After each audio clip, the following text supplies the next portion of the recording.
بسم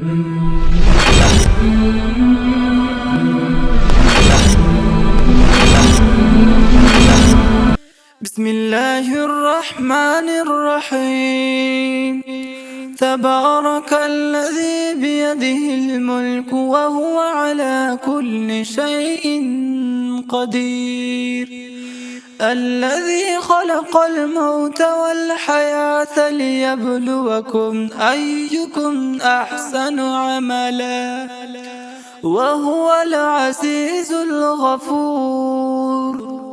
الذي خلق 7 سماوات طباقا، ما ترى في خلق الرحمن من تفاوت، فارجع البصر هل ترى من فتور، ثم ارجع البصر كرتين ينقلب إليك البصر خاسئا وهو حسير.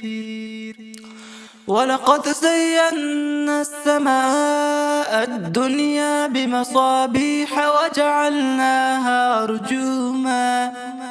وجعلناها رجوما للشياطين وأعتدنا لهم عذاب السعير.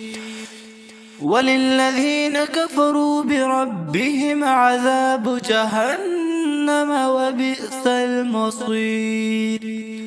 إذا ألقوا فيها سمعوا لها شهيقا وهي تفور، تكاد تميز من الغيظ، كلما ألقي فيها فوج سألهم خزنتها ألم يأتكم نذير؟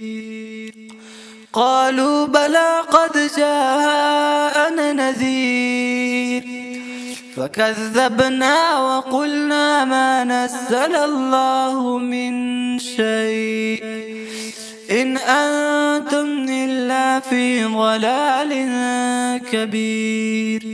وقالوا لو كنا نسمع أو نعقل ما كنا في أصحاب السعير، فاعترفوا بذنبهم فسحقا لأصحاب السعير.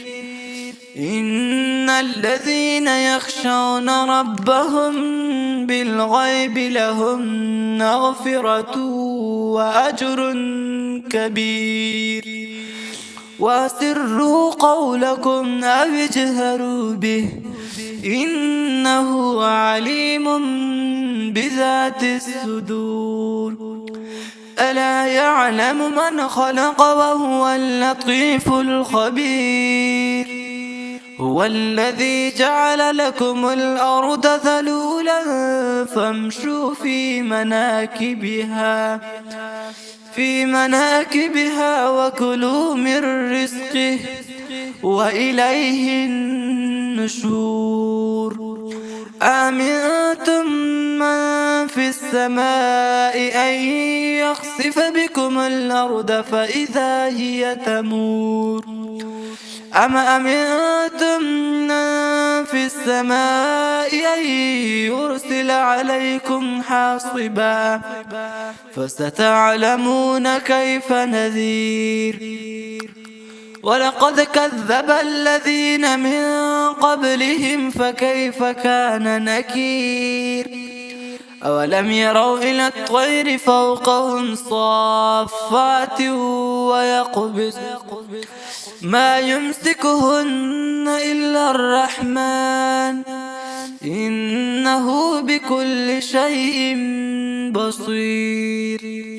أمن هذا الذي هو جند لكم ينصركم من دون الرحمن إن الكافرون إلا في غرور.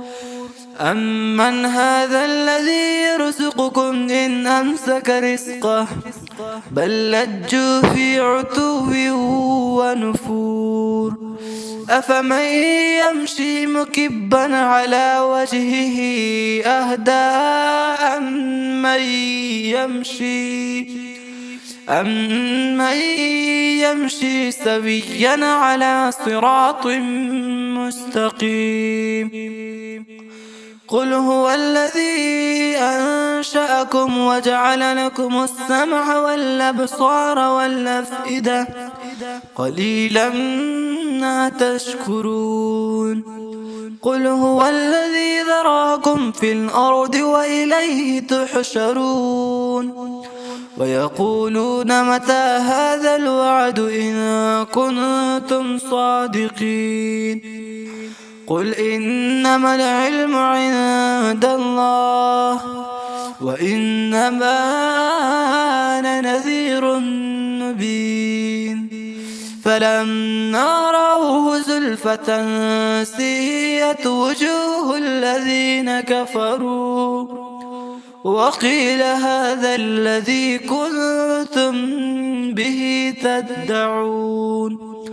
قل أرأيتم إن أهلكني الله ومن معي أو رحمنا فمن يجير الكافرين من عذاب أليم قل هو الرحمن آمنا به وعليه توكلنا فستعلمون من هو في ضلال مبين قل رأيتم إن أصبح ماؤكم غورا فمن يأتيكم بماء معين صدق الله مولانا العظيم.